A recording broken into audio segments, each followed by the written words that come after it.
This is Geek News Central. My name is Todd Cochran, and the stories that leads today's show are we're going to talk about how remote cars are going to be controlled. It's going to really set your mind on fire. We're going to talk about an auto rebooking site that could make travel cheaper. We're going to talk about the Super Nintendo SNES that's still rocking sales. We're going to talk about YouTube and how it's made me angry. We're going to talk about Bitcoin and how it looks to be a sinking ship, plus all the news of the day. I want to welcome you to episode 1255 of the Geek News Central podcast for Thursday, February 1st. This show is sponsored in part by GoDaddy.com and listeners just like you. Great deals from GoDaddy can be found at geeknewscentral.com/GoDaddy. Of course, you can support this show today at geeknewscentral.com/insider or simply paypal.me/geeknews. You can pick up Ohana gear at cafepress.com/Ohana store. Hey, I want to give a warm welcome to all the new listeners. And of course, a much warmer welcome to all of the longtime listeners and viewers as part of the Ohana here. Of course, in Hawaii, Ohana means family. So welcome to the family if you're brand new. But most importantly, what we want to do to get you started out right on day one here at the show is I want you to get over to geeknewscentral.com. And all you got to do is go over to the website and get subscribed to the show. And you can do that right on the right-hand column of the website. You can subscribe via Apple Podcasts, on Android, via email, on Google Play, via Stitcher, TuneIn, via our standard RSS feed. And if you have no idea how to subscribe to the show, we got more subscribe options that gives you details on how to get subscribed. Of course, you can subscribe to our newsletter. That's a little bit further down on the page. Feel free to do that as well. The newsletter contains everything I'm going to talk about during the show today. And basically, it's got a same thing as a blog post. So you can come to Geek News Central and get the same information. But once you're subscribed, you never want to get behind, and we want to keep you abreast of what's going on. Of course, visit the Geek News Central site daily for all the great content. The writers got about 200 CES posts to put up over the next couple of weeks. Isaiah out in Albuquerque is busy editing videos. So far, he's staying ahead of them. The writing team, matter of fact, part of my writing team right now is down being sick down.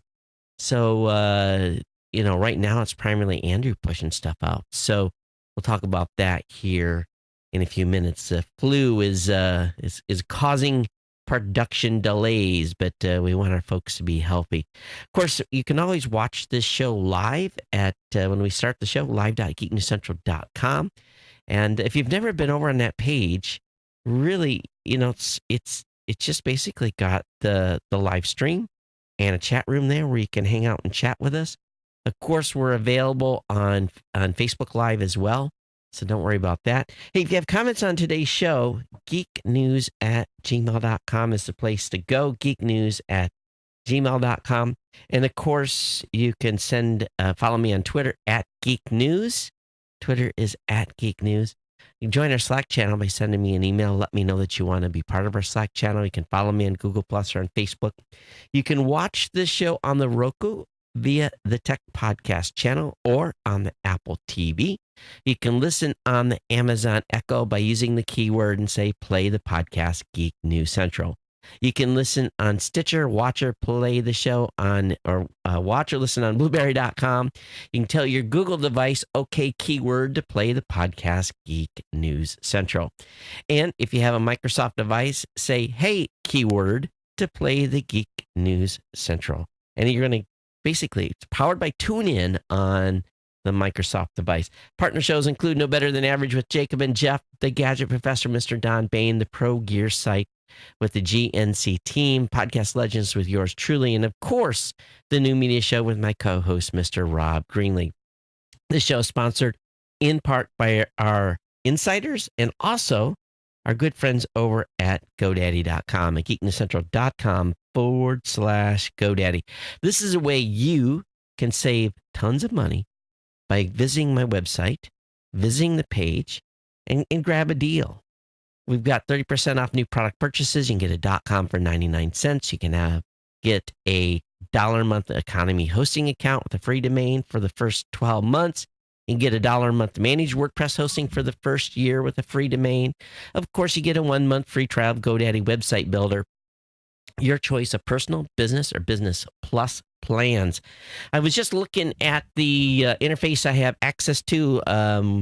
It had been slow going in the month, and then things kind of, as I came back and started doing shows, started wrapping up on conversions. And of course, we're starting to put all the CES videos out now, and all those have a promotion for GoDaddy. So I think we ended up January decently. So again, thank you for your support as we head into February here. If you haven't supported the show by picking up a product at GoDaddy.com or becoming an insider, please consider doing so.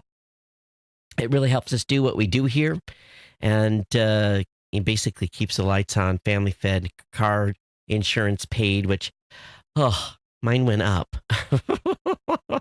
And I need to shop around. It's I've got Geico, and I know some of you say, go talk to USAA. They're always more expensive. So, yeah, I got to do some shopping around, see what I can find. But anyway, hey, thanks everyone for being here. Thanks for being part of the family. And of course, thanks for hanging out with us twice a week, or hanging out with me twice a week as I do the show. And of course, a big thank you to all our sponsors here at Geek News Central, or specifically GoDaddy and all the insiders. As I mentioned, the Jen has been sick, and Jen is the super trooper on Geek News Central. She writes a huge portion of the content on the website every month. She's had the flu, been down and out, so that's hopefully she'll be back in action here soon. But we lost a writer about a year ago, and it's primarily been like 2 primary writers on Geek News Central, and I think it's time to expand that. So I'm looking for 2 people that want to become writers, write blog posts, and basically the way I work, it's pretty simple. I don't dictate what you write. Sometimes I'll feed some articles. I've got a mailing list that we've set up that if something comes in that I think is decent, that maybe I want the writers to consider, I'll feed them an article or 2.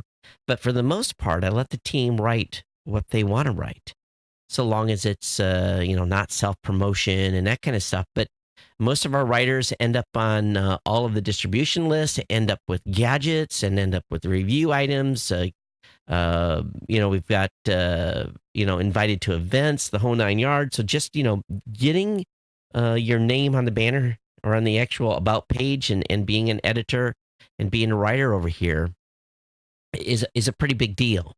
So I hope that you'll consider, if you've got some writing skills, to apply.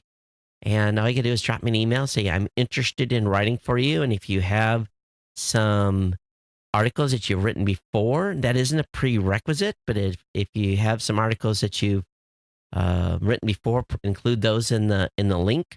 I just added a writer to another site that I manage as well, podcast related type stuff. So there's really a huge opportunity here, and we like to promote from within. And if someone in the audience wants to hook up, and I'm also open to show ideas too, adding a couple of shows this year. Specifically, gaming is one category I want to be in. If you're doing a gaming show and want to consider coming over, just drop me a line. I want to apologize for the last show. We had an echo, and that was purely my fault. I didn't have a switch turned to the right setting on one of the computers, so that's all fixed. So we should be good here. Today has been pouring all day in Hawaii. I mean, cats and dogs pouring. It was, of course, really, really nice. After the rain, you get that nice fresh smell. But now the humidity is climbing up. And because we don't run AC in the house, I don't know what it is. My smoke detectors are going crazy. They're beeping like they've got a battery issue. And I just replaced the batteries less than a month ago on all of them. So there's something with these smoke detectors. When the humidity goes up, they beep, beep. beep. It's like that low battery beep. And so I've had to tonight I had to unplug like 3 of them. And you don't want to ever do that, but it was driving everyone crazy. You guys ever seen that happen before? Maybe it's time to upgrade on the smoke detectors. Got a new mug here tonight, full of H2O. I do want to say this has been a fantastic week for workouts. I'm back on track. I had a power workout tonight before the show. A matter of fact, worked out a little too hard. Yesterday was a full like hour and 45 minutes of gym. I did an hour of cardio, then 45 minutes on the weight machines, and my arms and shoulders are feeling it. I didn't do any weights today. Didn't have time to do that. But yeah, I'm on it hard, folks. Back in the gym.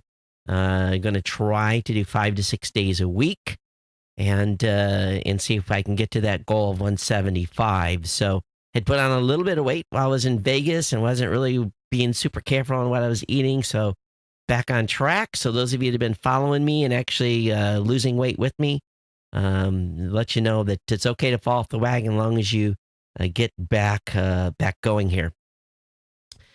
So I have to, before we get into the content tonight, I did get an email, several emails from TriCaster Jack. Jack is a longtime listener of the show, and he was busting my beep, and largely because, let me just read one of the things he said to me. He said, Todd, just admit it. You wanted an iMac Pro. You used a lame excuse that Windows committed suicide by corrupting its own boot sector. Well, it did that the first time, and I fixed it, Jack. The second time, it's something else. Really? He says, where did your geek creed go? The most likely cause would be a failing hard drive or SSD, with the next most likely reason a virus. But you chose Windows suicide without even looking at the most likely cause. I would suggest you spend $100 on a new SSD for your old, he thought it was a laptop, it was a desktop, and give both to your son and have him learn how to rebuild a computer. Now, that would be much better than a reason to buy an iMac Pro and then say, Windows ate my hard drive. Stay healthy with all your travels and activity. Aloha and mahalo, Jack. It's true, but it's true in the sense that, well, here was my reply to Jack. I said, it wasn't a laptop that died. It was a desktop. The rest of my gang, and it's my gang here at the house, has already moved to Mac, but was perfectly honest, not enough hours in the day.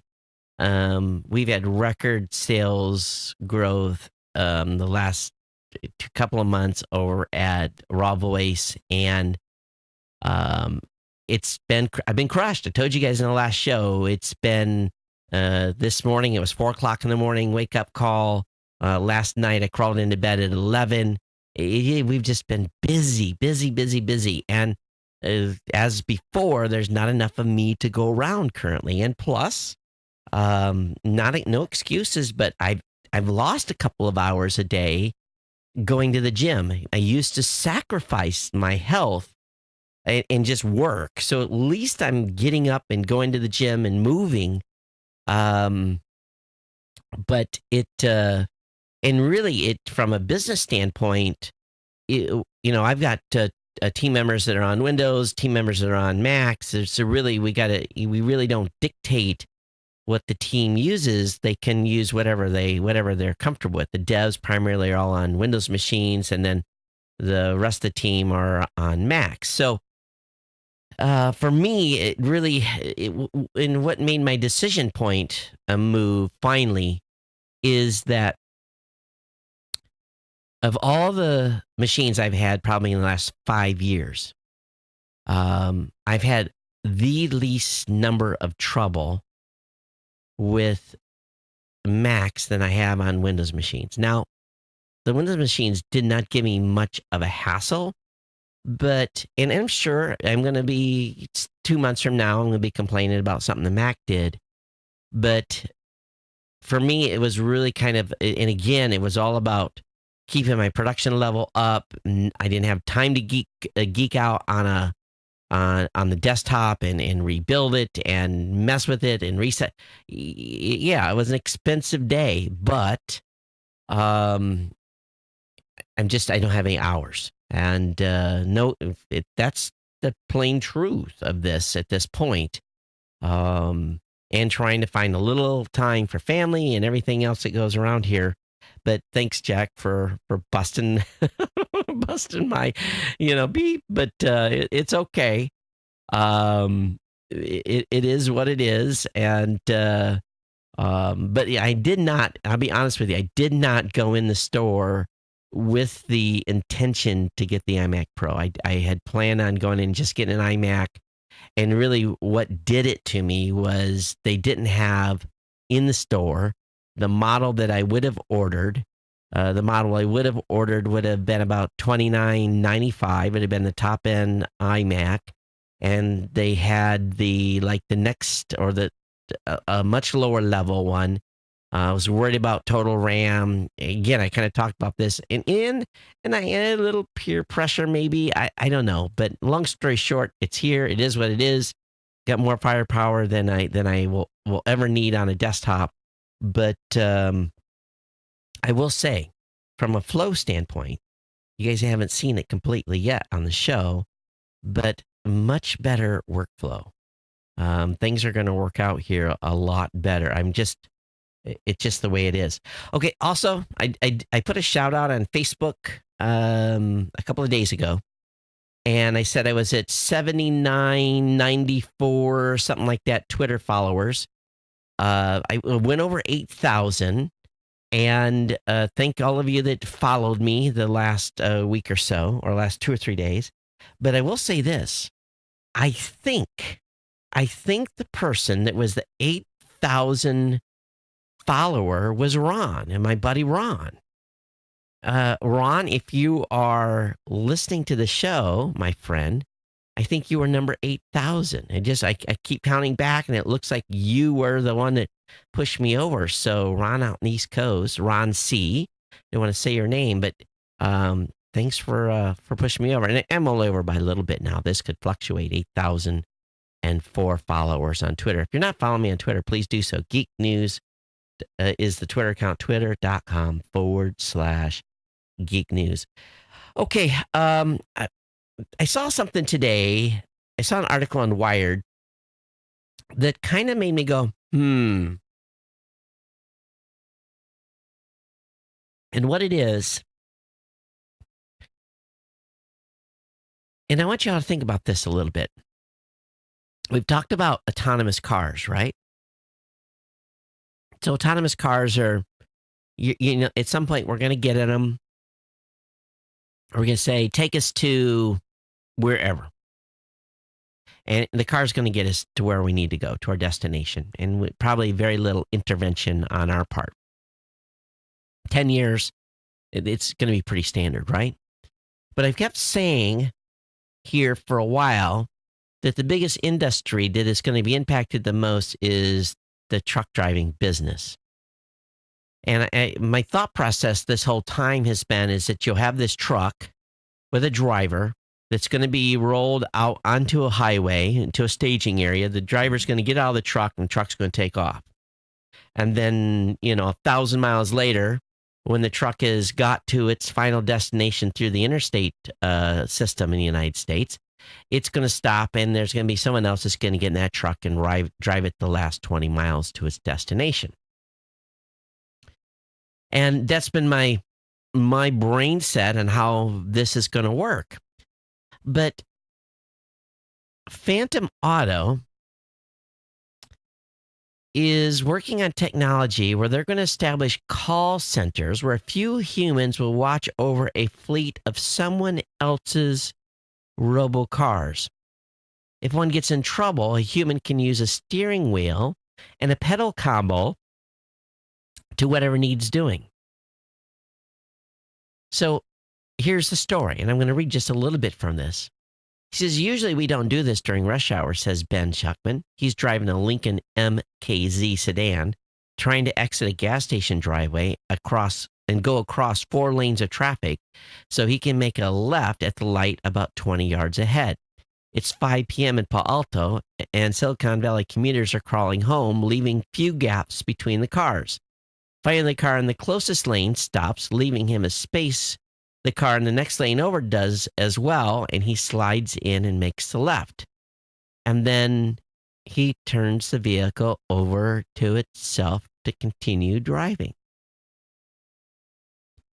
And he controls the Lincoln from the kind of setup you'd find in the bedroom of a too serious fan of racing video games, and he's showing off the type of remote control capability that every major player in the world of robotic driving will end up relying on in some form or another. So if you think about this,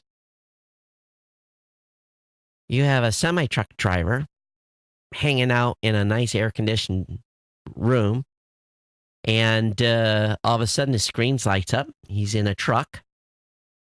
Computer tells him where that truck has got to go. He sees he's got all the cameras. He's got backup. He's got, matter of fact, he's got much better view than what he would have if he was sitting in the driver's seat. He's got what's in front of him, what's aside of him, what's in back of him, what's right or what's left. He's got multiple angles of cameras that he can see. And he's got a steering wheel, and basically he puts a truck in gear and drives the truck to its destination. Now, maybe they need someone in the yard to back the truck in. Who knows? But maybe the trucks will get good enough where they don't need someone in the yard to back them in. Maybe they'll back them in themselves. This is going to change everything even worse than what I thought it was going to change it before. I thought at least there would be short-haul drivers, but those short-haul drivers will never have to get inside the cab. They'll be in a center. And the center's going to show the best route. It's going to make sure that you stay within weight restrictions. It's going to allow the truck driver to multitask. Maybe he doesn't need to self-drive it all the way there. Maybe he just needs to get it on the highway and navigate a busy intersection or something. Are there going to be hiccups around? Yeah. Is there going to be data issues? Yeah. But if you are a truck driver and you are a truck company and you know that your labor costs for your vehicle costs X number of dollars per year, you can recoup that very, very quickly by not having a driver in the seat and having a high-speed internet connection to that truck with relatively low latency in and around these areas where these trucks need to go. There's opportunity for data jobs, but at the same time, there's going to be huge disruption. Now, this is I'm just talking about semis. What's next? Is it going to be all our vehicles? We won't even have to. If we kind of get stuck somewhere, someone will take over. You're going to have an actual chauffeur that, without the person being in the vehicle, they're controlling the vehicle remotely.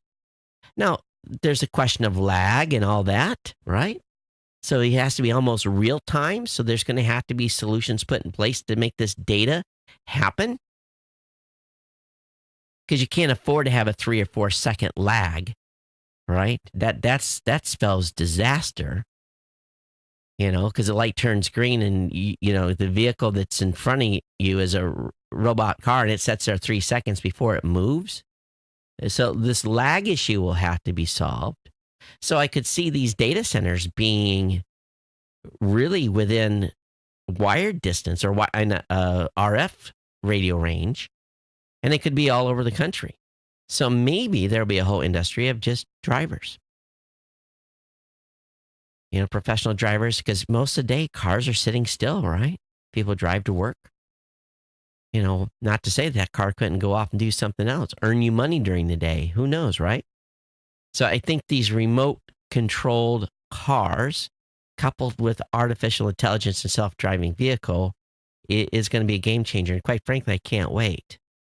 But I think there's probably going to be a lifetime of work in and around that whole ecosystem to support that ecosystem. So it's exciting. It really, really is. But you're going to have the training to do it. You're going to have be a little bit tech savvy.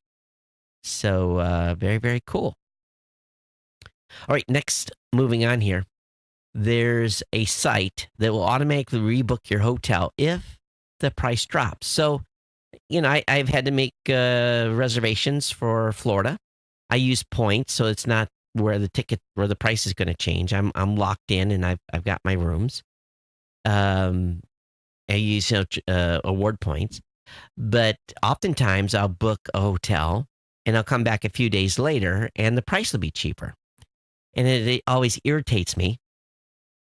There's no guarantee if you cancel your reservation and make a new reservation whether or not you're going to get the cheaper rate. But this site, what they're going to do and how they're going to work it is this company, and it's called getservice.com, is they're going to monitor the rate of your hotel reservation. If it decreases, it's going to automatically rebook it for you. And how they make money on that is they take 30% of the savings that you're basically going to save. So if it was $100 a night and the price goes to $90, they're going to get $3 of that. They're getting 30% of that savings for doing that rebooking for you. To use the service, you must first connect Gmail or Hotmail. And once you do that, the service will continually scan your inbox for relevant metadata. And if in the sender's subject line it sees something related to hotel reservation, say it's from Sheraton, the subject line is hotel reservation, it'll download the email. And then it'll basically start tracking that hotel. There's no charge up front, again, but if it finds a better deal, you pay a fee equivalent to 30% of whatever you save. So if it saved you $30, again, the service is going to charge you your credit card $10. So this is huge. For frequent travelers, there's also a subscription plan that costs $49 per year. With that route, all the savings you earn, whether you're through airline delay, compensation, or hotel bookings you keep, are yours. You don't have to pay them the 30%. So at the moment, this works with Marriott, Hyatt, Starwood, Intercontinental, and Hilton. And I use primarily Marriott, Hilton, Starwood. So I don't use Intercontinental and I don't use Hyatt. And but the bookings must be refundable and changeable and made with cash, not points.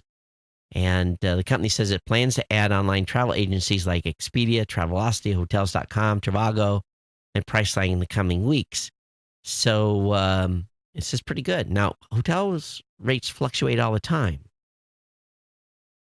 In the top 25 markets in the U.S., hotel rates drop 36% of the time. The average drop is 10%, and the average rate is $153 a night. In other words, you might save around $15 on a typical booking. I want a service that looks for available reservations. So I'm already planning travel for April. So in April, I'm going to be going out to Vegas for NAB. My company's exhibiting there. I'll be there for the week. I fly home, repack the suitcase, and the next day I leave for a 3-week East Coast trip. And I'm now at this point shopping hotels, and there's a few hotels I like to stay at in the areas I go to that have no rooms. I can't get in.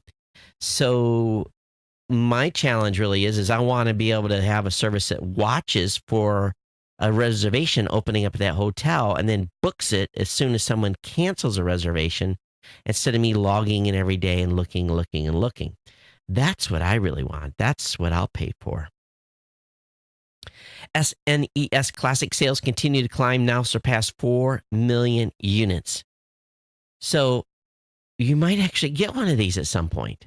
So they've sold 4 million of these. These are still notoriously difficult to attain. And they're going to manufacture a new run of the earlier console as well. So that's exciting later this summer. So, but this is big. And we'll see what happens here with this. But keep an eye out. If you want to get one, you can't go wrong buying it, even if you don't keep it. YouTube TV. I'm just so frustrated with this. YouTube TV has arrived on Roku devices. The YouTube TV standalone online TV streaming service is been expanding. Again, the service enables Roku users to stream live local sports and national news on demand. Also provides them with more access to broadcasting cable networks. I don't care about sports. I don't care about news. I just want a list of channels. But YouTube TV is currently live in more than 80 metro areas across the country, but not Hawaii. Therein lies my frustration. And I tried to, I think you can cheat the system, but maybe not. I've tried putting a different zip code in, and I'm sure I'd have to use a VNC or something like that. But a pretty good lineup of channels for $35. So I keep hoping it'll come here to Hawaii. Boy, the temperature in the studio tonight is on its way up. I got the fan on, but because the humidity is so high, it's cooking in here. I'm glad I got the big jug of water. Bitcoin prices are falling further. And they fall further following the Facebook advertising ban. Bitcoin prices have been pretty volatile. They've dropped 50% in just over a month. The Bitcoin today reached as low as $9,022. When you consider the fact that the price was hovering around $20,000 in December, the price has declined by 26% in January alone and posted the worst month performance since January 2015. Ripple, the third largest cryptocurrency by market value, also posted double-digit decline today. Digital currency has come under pressure in the last 24 hours after Facebook announced new ads policies banning cryptocurrency and ICO-related ads. So, of course, the recent $530 million hack at one of Japan's biggest cryptocurrency exchanges has cut down on the hype as well. It's a combination of these factors that have contributed to the latest double-digit decline in Bitcoin price. It's all about securing it. If they can't secure the websites, if someone's running a shoddy operation, it's not good. Now, YouTube Go is rolled out in 130 countries, and this is for networks or for markets where connectivity is poor or cellular data is very expensive. It enables users to download videos that they can watch offline and even share locally with friends using a device-to-device connection. The app was previously available in a handful of markets, but has been rolled out in more than 130 countries today. The YouTube Go home screen displays trending and popular videos in the user's area. The app now has additional features as well, such as the ability to stream and download videos in higher quality. The company's also made it easier for users to get more specialized content. They can get new personalized content now with a simple pull of the home screen. Users had requested the app allow them to share multiple videos at once, and that's possible starting today. YouTube Go is Android only, and even with the wider rollout today, it's still focusing on markets where access to cell data is limited. Google is yet to confirm if it's going to launch the app in developed markets like the United States, Japan, Canada, England, France, and South Korea. But for those of you that are in countries with less, with access that's not as good, YouTube Go should be available to you. Okay. What did I do? Did I kill that article by mistake? I think I did. Let me reopen the closed tab. There's more talk about NASA's budget and talking about, really what's going to happen with the International Space Station. So they're still worried about a 2025 shutdown of the International Space Station as far as funding goes. So we'll keep an eye on that as well.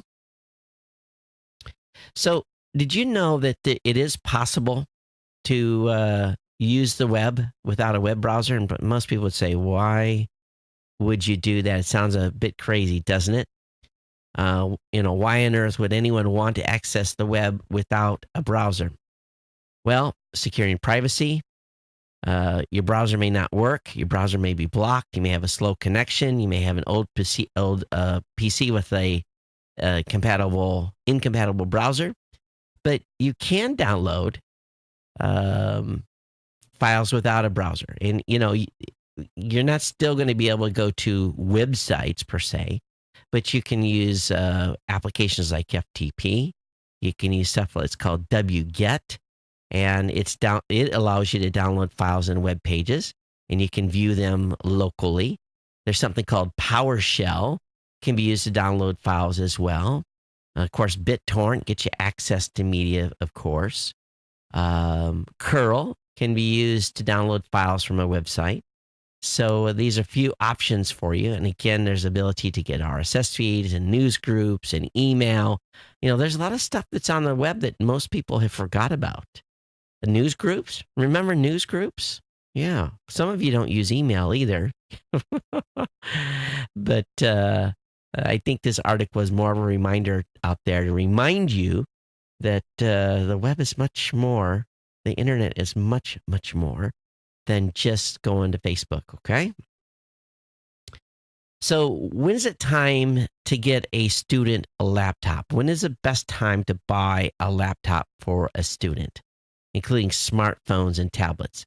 You can buy almost everything online at a discount. However, certain groups, and specifically students, can get steeper prices. Students and educators receive the deepest discounts, but you need to know where and how to get student discounts on laptops, tablets, and other electronics. So when to buy is obviously roughly July to September. So if you're planning on that new student, is July to September is a good period. November to December is obviously holiday period. And then there are some discounts that start to happen now here in February. But you don't have to pay full price for these items. You can get some sweet student discounts across a bunch of providers. You can, number one, use Apple's education program. That's huge. That gets you a big discount. You've got the Best Buy student discount. You've got Dell student discount as well. Microsoft has one. Amazon does as well. HP, Lenovo. So oftentimes you have to kind of search for the area or how to apply for the discount. Sometimes it requires a student ID, sometimes a registration paper.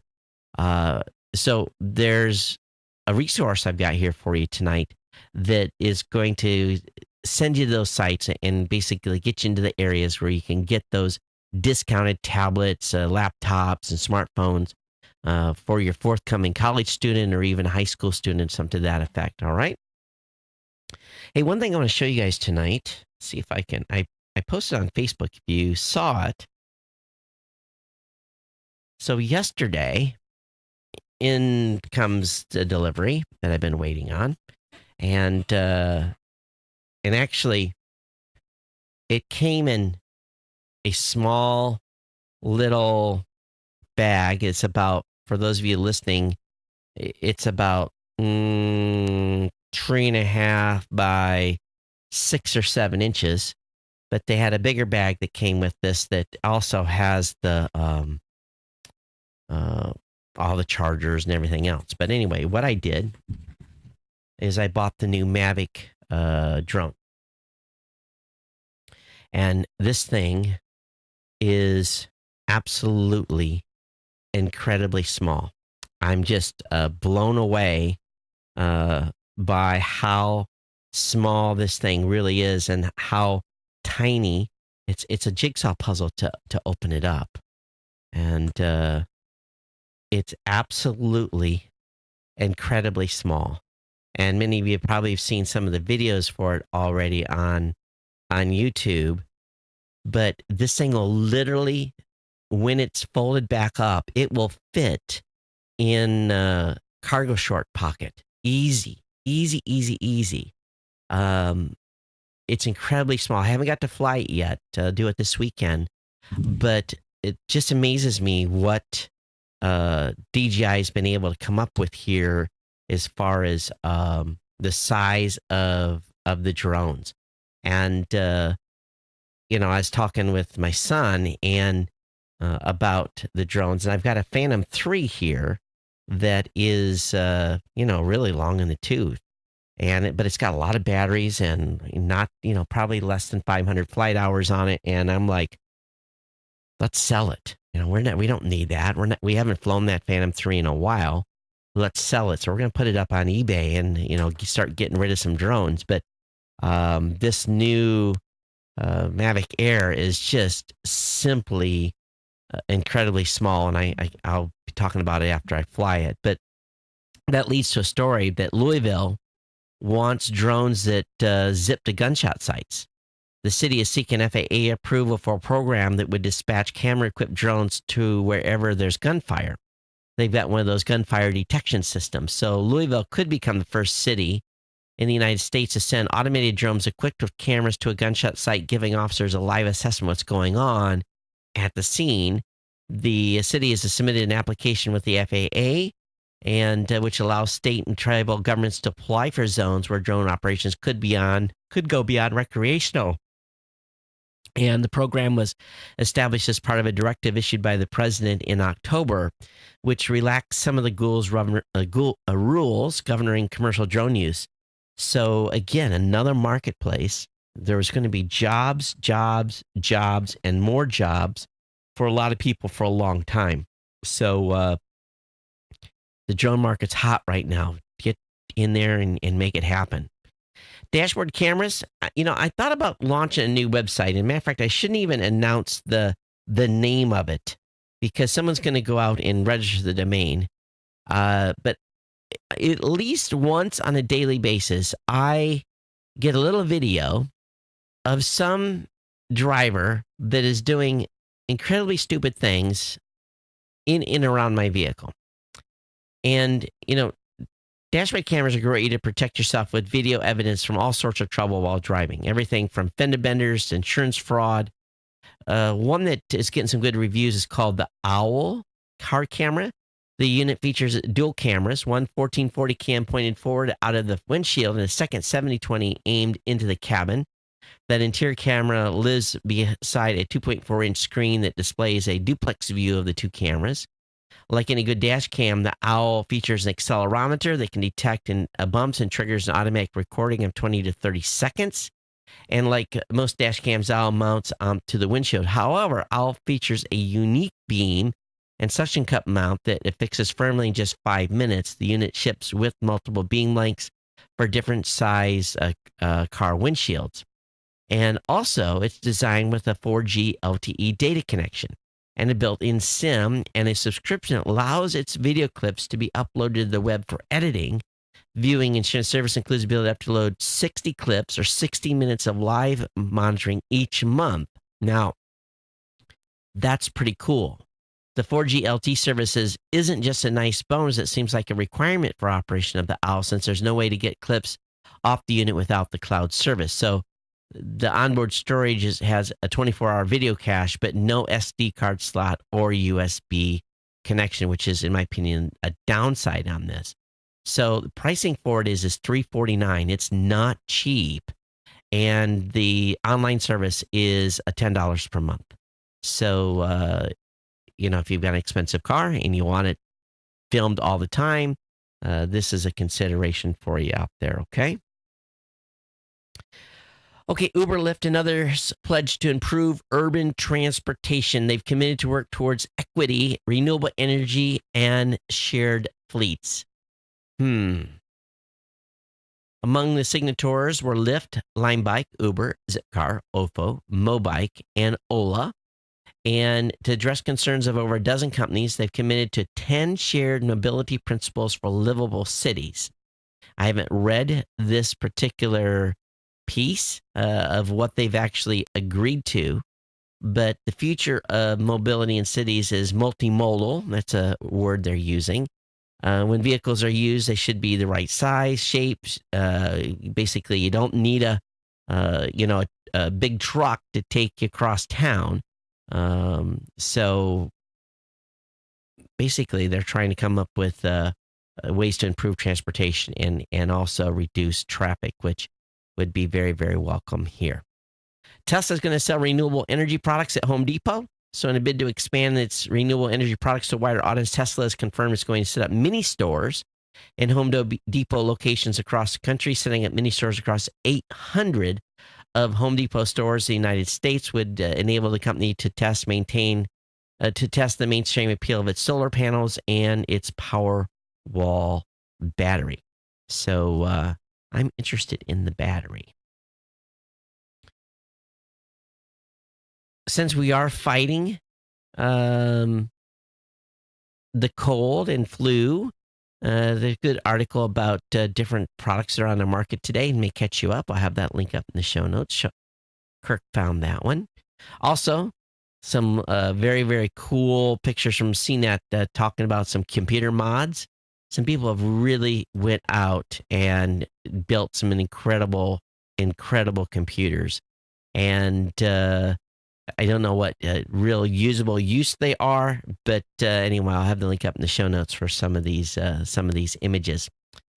Of course, when the Space Shuttle Columbia tumbled out of control during reentry on February 1st, 2003, 15 years ago today, the orbiter was just west of Dallas, 30 miles up and traveling more than 12,000 miles per hour. The 100-ton spacecraft quickly broke up, sadly killing all 7 astronauts on board and raining debris along a path stretching from central Texas to western Louisiana. But recovering the shuttle's crew and figure out what went wrong took a long time, and engineers had to make major changes to the shuttle. But there's a new book. It's called Bringing Columbia Home, The Untold Story of a Lost Space Shuttle and Her Crew. Michael Leinbach, NASA's last shuttle launch director, and co-author Jonathan Ward put together an insider's day-to-day account of the salvage operation, shedding light on enormous challenges that define the search and recovery effort. This is a book I'm going to have to buy. And it's just reading some passages out of this, and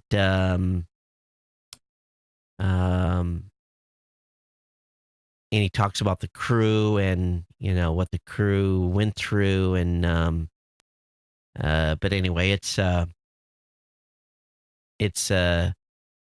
should be a very interesting read. So I'll have the link up in the show notes on this if you want to pick it up. Again, Bringing Columbia Home, The Untold Story of a Lost Space Shuttle and Her Crew. So looks like a book to buy. So sad, that crew. Surface Pro 4 owners are putting their tablets in the freezer to fix a screen flickering issue. If you got a Surface Pro and it's flickering, Microsoft knows about the issue, but if your notebook's out of warranty, putting in the freezer might help, might temporarily reduce the flickering. They say they get about half hour's use out of it after 10 minutes in the freezer. Another user posted a video showing how the flickering stops as soon as the Surface Pros. Basically, they say it's because of heat. That Microsoft will not be able to fix with a software patch. It's currently affecting less than 1% of all Surface Pro 4 devices. But this may be a way to at least get your media off it. But while Microsoft recommends that owners contact the support lines, devices are generally out of warranty. Some affected users have reported paying $800 for an out-of-warranty exchange with Microsoft to fix the hardware issue. Surface Pros are marketed and priced as premium devices. So we will see. With a little pressure, Microsoft should make good on this. But so far, that doesn't appear to be the case. There's a secretive air taxi startup called Joby Aviation. They raised $100 million. And they are some sort of air taxi service that's going to come to market. I'm all for this. I don't know what it's going to cost, but they've been conducting test flights at its airfield in Northern California. Anyone listen to the show up in Northern California? It'd be nice to get some pictures of this bad boy and see what it actually looks like. The pilot, basically, what's happening here is it's a hybrid with 12 rotors and room in the cabin for 4 passengers. And the company won't provide any recent photographs, but apparently the vehicle was able to do a vertical takeoff, 15 minutes of flight and a 15-mile loop and a safe landing. So, that's very, very cool. Anything to avoid the traffic here in Honolulu would be a welcome addition. All right, there's a story out about Microsoft. They're extending Windows 10 support, but they've made cuts to Office 2019. In the old days, Microsoft's support policy for Windows and Office was simple. Each release had 5 years of mainstream support. With Windows 10 and Windows as a service, that policy's gotten all shaken up. So basically, what they're going to do is, it looks like they're extending Windows 10. How long? Does it say? Okay, they're going to extend Office 2019 to October 14th, 2025. Office 2019 won't, however, offer the usual 5+ support policy. Instead, its support lifecycle is being tied to Office 2016. After 5 years of mainstream support, it will receive only 2 years of extended support, with both Office 2016 and Office 2019 extended support ending October 14th, 2025. And it looks like Windows 10 will be a standard 5-year support window. But because a lot of people are being forced to Office 365, you're in a perpetual update. Some people have their last standalone version of Office that they'll ever have. So how many of you have done Office 365 versus going to Office 2019? Love to hear from you. geeknews@gmail.com. All right, Apple's selling refurbished iPhone 7 and 7 Plus phones now, so you can save some cash. For a refurbished 7, you'll pay $499 for a 32 gig model, $589 for 128, and $679 for 256, which works out to a $50 or $70 off the price. iPhone 7 Plus models are at $599, $689, and between $599 or $689, which is about $70 to $80 off the price of a full new model. So the company started selling refurbished phones again with the iPhone 6 in November, and the February start time for iPhone 7 makes Apple comparatively late to the party this year. There was a bunch of earnings announcements. I don't know if we've got it in the stack today, but Apple had a big, big quarter. If you want to watch the big game online, I've got an article on how to do that, where you can see it, watch on your computer and your tablet or your TV. So I'll have that link up in the show notes. Or maybe many of you will go to a bar and just watch it at a bar. Windows 10 also now is showing users what data it collects and phones in. With Windows Insider Build 17083, Microsoft responded to criticism about transparency by adding a diagnostic data viewer app for the OS for beta users to try out. And apparently this is going to come to Windows 10 on a future update here. So you're going to actually be able to see what data is being sent to Microsoft. Talking about Geek Creed here, and Jack busting on me a little bit. There's a good article over here on Extreme Tech, how to build a PC in 2018, choosing the right components, talking about case, cooling, motherboard, whether it be the CPU, GPU, everything you need to build that monster machine that you want as a gamer. United is announcing its tightening its policy on emotional support animals, just as Delta has done. So basically, same type of adoption of rules. Basically, for your emotional support animal, you're going to need a doctor's paper, and you're going to need some training certificates as well. Link will be up in the show notes. LG Boot Loop lawsuit settlement, $425 in cash or a $700 rebate. LG's been fighting a losing battle with Samsung in the mobile space, and part of LG's problem might be long-term reliability of its phone. Owners of the LG G4, V10, V20, Nexus 5X, and G5 filed a class action lawsuit against the company last year, and the parties apparently reached an agreement. LG will offer up to $425 in cash or $700 toward the purchase of a new LG phone. These issues became apparent in 2015 with the release of the G4. So if you've got one of these phones, you may be able to get a credit here, okay? Link will be up in the show notes on that.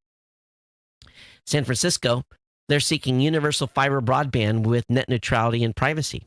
So San Francisco trying to find network providers to build a citywide gigabit fiber internet service. Good for them.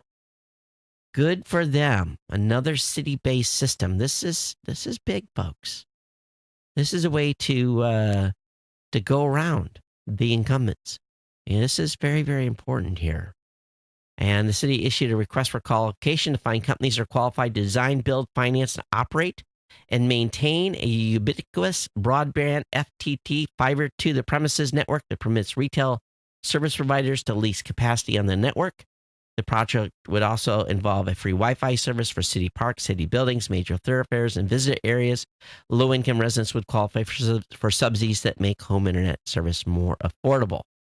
So, believe it or not, 100,000 people in San Francisco do not have internet service, which seems crazy considering how it costs to live there. Well, maybe that's the reason. It costs too much to live there. Google Assistant can wake you up with a favorite song. You can now set music alarms that feature the arrived on Amazon rival keyword voice assistant in December. So have Google Assistant enabled smart speaker. Your morning could be a little more pleasant. So I give you, I don't want to call the instructions out on the show, but the link will give you the instructions on how to set that up. Appeals court has thrown out a case blaming Twitter for an ISIS attack. The lawsuit followed the death of 2 U.S. government contractors in Jordan. The woman suing Twitter basically has lost the case. The case began in 2015 when her husband was killed during an incident that took place the previous November. Court documents on the woman's site claim that Twitter has knowingly permitted the terrorist group ISIS to use its social network as a tool for extremist propaganda, raising funds and attracting new recruits. So that lawsuit's done and over with. It's out. Facebook usage is down by 50 million hours daily in the United States. Well, that's interesting. So this is a little bit of a drop. But they went from 185 million hours a day to 184 million. Wow, big change, right? But still, Facebook, people might be a little estranged on Facebook. And also speaking of Facebook, Facebook promoted conspiracy theories surrounding the recent Amtrak crash that had all the House Republicans on it. And all kinds of people were spreading all kinds of conspiracy theories, and it was about a hit on the representatives and on and on and on. So people had fun with that one. Also, I do have a number of articles. I'm going to save it all to the end. I want to just kind of bring to you guys' attention the stuff that we've posted on Geek News Central over the last couple of days. I'm running out of time here. New York is lobbying New York lobbyist. New York lobs $210 million at telcos to hook up 120,000 homes, businesses with basically slow broadband. The U.S. state of New York has unveiled a massive new project to provide broadband for virtually all of its residents. This is beautiful. The governor said this week that the project, known as the New New York Broadband Round 3, will enlist 43 telcos that will set up satellite broadband coverage in the most remote parts of the states. Yes, there is a life outside of Manhattan and the boroughs. You go upstate, it's pretty country. Phase 3 will be the final phase of the broadband project the state kicked off in 2015. Phase 1 and 2 connected up about 98% of the state, leaving only the most far-flung portions, 122,000 homes and business to be exact, left for that phase. So it's a $1,700 per building, but still, it gets people broadband no matter where they're at. Bravo for New York for doing this. Apple announced a quarter one 2018 revenue of $88.3 billion. They sold 77.3 million iPhones, 13.2 million iPads, and 5.1 million Macs. And with a profit of $20.1 billion. Although they made less money, or they had less revenue, they made more money through, tightening the expense ship up. So good for them. 2017 was Amazon's best year so far. They had a big quarterly earnings report. The company made $60.5 billion in the last few months, which is close to a 36% increase when compared to this time last year. Adds to a quarter net income of $1.9 billion. Its biggest record profit ever, partially thanks to a $780 million tax boost. Wow. So Amazon doesn't usually break out its sales category, but they did say that a lot of it has to do with the keyword Amazon device adoption in the past year. There are now over 30,000 skills from outside developers, and customers control more than 4,000 smart home devices from 1,200 unique brands with the Amazon device. So this is huge. And of course, Prime was big. Fire Stick TV and Echo Dot were the best-selling products across all of Amazon in 2017. So AWS, which my company spends a lot of money on, recorded $5.1 billion in AWS sales, and overall revenue from the cloud business grew 45% from a year ago. Massive. Let's see here. Google says its cloud now brings in $1 billion per quarter. Alphabet on Thursday disclosed revenues of its Google Cloud, and Google Cloud is thought to be number 3 in the public cloud market behind AWS, and of course behind Microsoft Azure. So, but Alphabet had a lower than expected earnings, so they got hit a little bit on their stock today. The Amazon keyword now can dash off text messages to Android phones. Amazon Tuesday introduced a new function, enables its keyword virtual assistant to send and receive SMS messages on devices running Android 5.0 or higher. The software powers the Echo line of smart speakers, can play and send personalized messages from contacts for users to set up the voice profiles. I'll have that link up in the show notes and how you can do that. There's an op-ed about how Apple was right to throttle iPhones, but a little bit of slapping going on against Apple. Matter of fact, my mom took her iPhone 6 to get a new battery put in it. She had to drive about 45 miles to the store. They were out of batteries. They didn't offer an exchange. They said that they're making batteries all the time, and they basically were given a time to come back to get their battery switched out. So she didn't get a new phone or an upgraded one. So I don't know what the situation with that is and where people are getting those deals or not. There's a good article on Wired talking about the formula for phone addiction might double as a cure. And it talks about really our overall addiction to our devices and what people are doing to to find a cure and help cut this screen time down. And it takes us 3 ideas: motivation, trigger, and ability, and reorients them towards unplugging us from our phones. For example, you can remove triggers from certain apps by adjusting your notification settings. Or better yet, turn off all push notifications. That basically decreases the number of bing bong pings that you're going to get from your phone. So it talks about some stuff you can do to help your phone addiction become lower. All right. Also, there's a cool article over in the Washington Post, and they very rarely say that. Meet the amateur astronomer who found NASA's lost satellite in space. Amateur astronaut Scott Tilley. This guy looks really familiar. I saw this guy's face, and I'm like, that looks like somebody I know. But he lives up in Maine. He was in his home office on a recent evening using his radio equipment to scan space in a needle in a haystack search for a satellite operated by the U.S. Air Force. And instead, he found a lost NASA satellite and found its track and confirmed it. And NASA's thrilled. Now that they know where it's going, they might be able to recover it. So NASA's very, very excited. We'll see where this goes. AT&T's financial figures reveal 19 billion reasons why it lobbied hard for U.S. tax cuts. The telco gave 5% to staff, 5% for CapEx windfall for shareholders, but AT&T had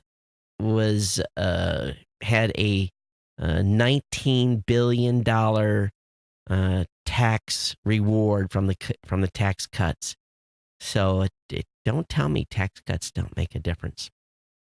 Forget cyber crimes. It's time to start worrying about GPS jammers, a UK report is saying, a UK government report says critical infrastructure and emergency services need a satellite backup. UK must reduce the dependence of its critical infrastructure and emergency service on GPS technology to mitigate against the potential disastrous impact of signal jamming. Okay. The signal for GPS is very, very, very, very small. And GPS denial is a real thing. So interesting that this report is out. But just search GPS denial. You're going to get a 20 pages of Google search results. A new report claims that the iPhone 10 outsold the iPhone 8 2-1. Based on some of the Apple sales numbers, I don't know if that's true or not, but someone seems to think that they did.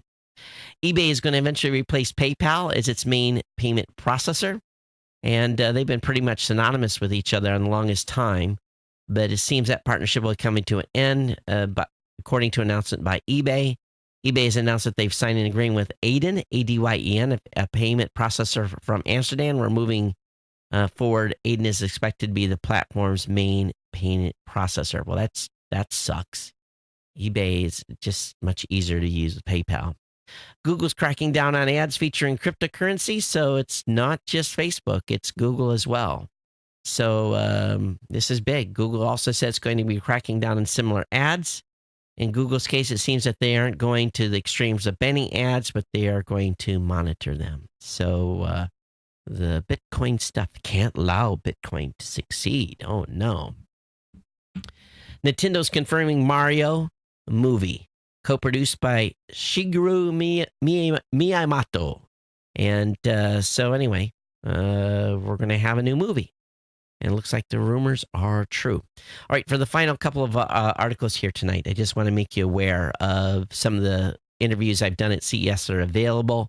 Colibri's Magic Toothbrush brings artificial AR to brushing your teeth. I think you guys will get a kick out of this video. Just watch for my eyeball reactions. Petrix helps owners shed pounds at CES 2018. This is about a pet bed that's pretty cool. So those of you that love your pets and want to make sure your doggy or cat is primarily dogs, I think at this point, are getting the right exercise and eating and all this stuff, you're definitely going to check this video out from Petrix. Another video that's out there is if you are into hydroponics and you have a small space, don't worry. You can grow your own with Opcom indoor hydroponics. This was amazing. I mean, it really, really was amazing. I saw this thing and I wanted one for my garage or extra parking space. This thing is cool. And when you see it, those of you who are into this kind of stuff, you are going to want to bust out the credit card. I'm honest. Kano is introduced some new codes for kids. This is pretty cool. I'm a big fan of the products from Kano and their new Pixel Kit. And these are like little electronic projects for folks, for your young adults at home. And definitely check this out. It shows what the kit can do. Very, very cool. Also, BioKey. Some of the stuff that was just simple at the show. $39, biometric locks, that type of stuff. When you see this video, I'm going to be honest with you. From BioKey, please tell me that this guy that was in this booth, he could sell anything. This guy had his lingo down. He was the best pitch man I've seen at CES in many, many years. I'm serious. This dude was really good. And when you watch the video, I think you're going to agree with me. He turned a very mundane product into a very cool demo. So have definitely check that out. These are all on Geek News Central right now. Also, do you have a problem hearing people in crowds? Listen is a product. You can hear the conversation. It's not a hearing aid. This is a a device to assist you to hear people clearer. And they're priced from $149 to $199 and be available in April. But these are truly to help you hear other people in noisy environments. It's pretty slick. It really, really is. And I already got that one up. So anyway, that's the stack tonight, right? Oh, we're almost on time. Beautiful. So here's the deal. Thank you for being patient while I kind of get stuff dialed back in here. And of course, Jack, thank you for your feedback. Of course, Nigel dropped me an email. He said, Todd, I hope the launch works. But if it blows up, you already talked about this. He wanted to listen on Elon Musk's call to his insurance agent. But drop me an email, geeknews@gmail.com, geeknews@gmail.com. Be back with you on Monday. Everything's still good here. Remember, I do not leave for my daughter's wedding until we got about another week and a half left together, I think. Maybe more than that. I don't know. I have to look at I leave on the 15th, which is a Thursday. So there'll be no Thursday show on that week. Maybe I'll see if I can find some step-in host while I'm out.